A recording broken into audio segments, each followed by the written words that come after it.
Salut les amis, bonsoir et bienvenue pour une toute nouvelle vidéo sur votre chaîne All About Galsen. Alors Guy, comme vous le savez, pour chaque fin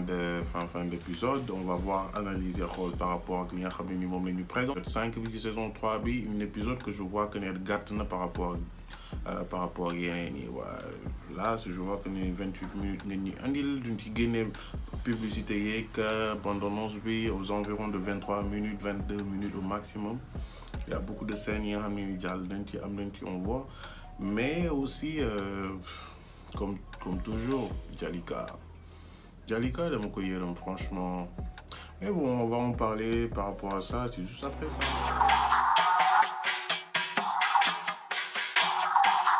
Yo, c'est instru, c'est ma babe. Alors de retour, maintenant, l'un moo jaaxal au fait.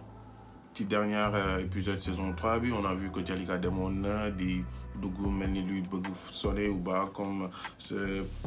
précédente vidéo bi, c'est ce que j'ai énuméré. Je me wax ma ne bon Jalika day dugg dina fi indi problème et tout, mais là on voit benn Jalika boo xam ne dafa delluwaat ci oto bi tëdd, mais Tahirou aussi yab la ou bien Tahirou dafa yab Jalika ou bien, mais parce que je comprends pas nan nga mën a bàyyi sa jabar foofu au moins ci guddi yi sax. Moi je m'attendais à ce que ci guddi yi sax mu génn xam nga jox Jalika mu yóbbu oto bi ou bien mu xool na lay def ba mu ñibbi, mais bàyyi ko foofu ci biti gars yi loolu ci xalaat là man je me dis que ne yabel la quoi, te puis Jalika mbëggeelam ci Tahirou dem na benn instant daf ko aveuglé franchement, mais bon c'est une scène que j'ai bien kiffé. Et puis voilà, il y a beaucoup, on le disait bañi doon xale il y a beaucoup ba mi neex saf kaani franchement il va falloir nga accepter ko, parce que ku la dugaloo ci ay fay takku suuf moom mooy loolu. Maintenant le boss aka Birame Diagne, ouais non moom nag c'est un gars que je kiffe bien. Mën naa ne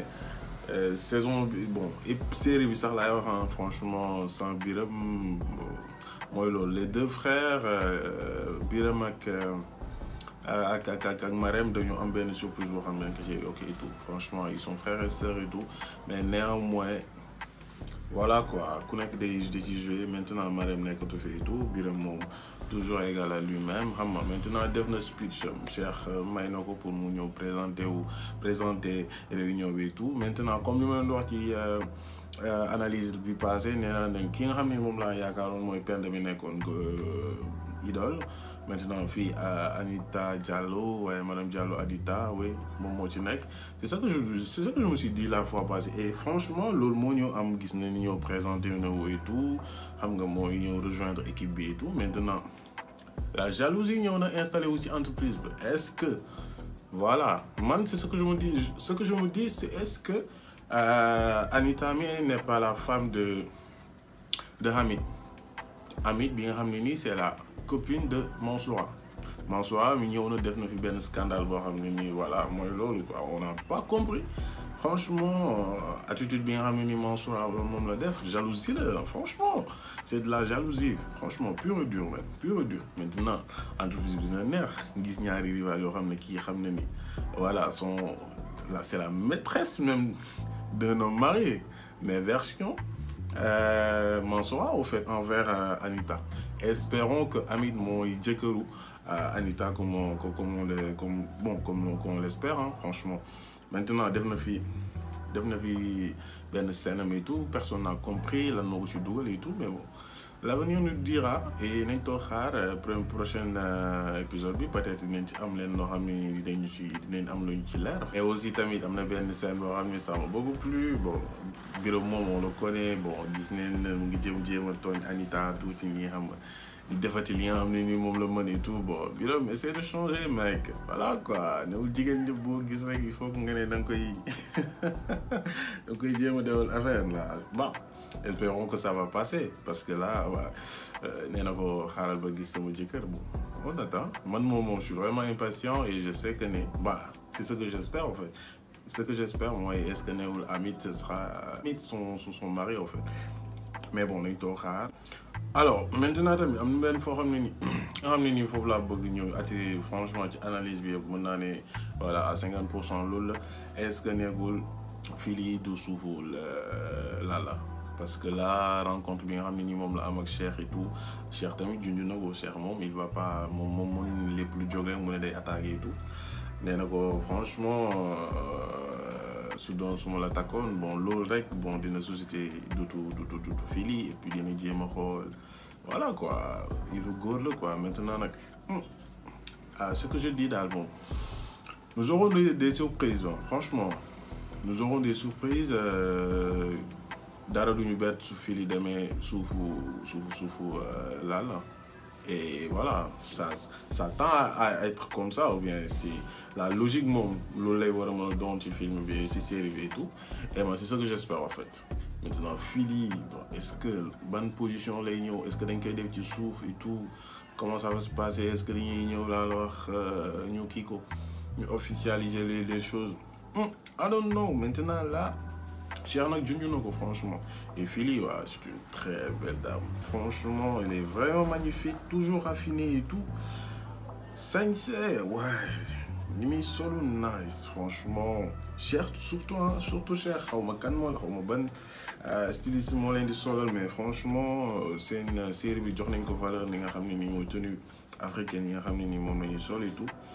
Et voilà j'adore franchement surtout am na benn chemise boo xam ne Cheikh sol na ko boobu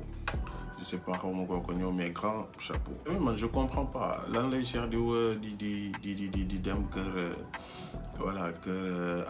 à stage oui la copine à Marème lan la fay def voilà et puis tamit bon. Amsa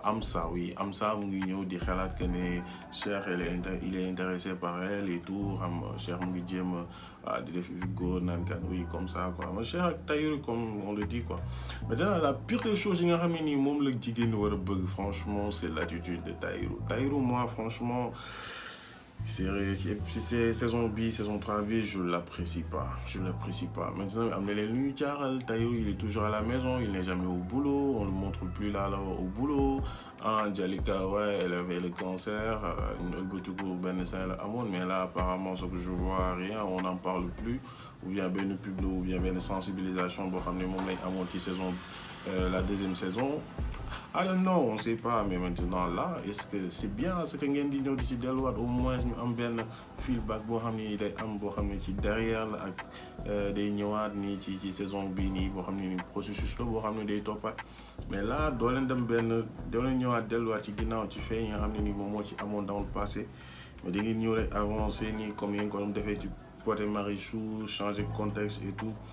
Là il va falloir ngeen jël élément yi nga xam ne nii moo ñu bëri moom lañ doon jàpp on na ci ay faits yoo xam ne nii moom moo amoon ci saison 2 bi maintenant ci saison 3 bi ngeen valoriser ko au moins sax mais bon là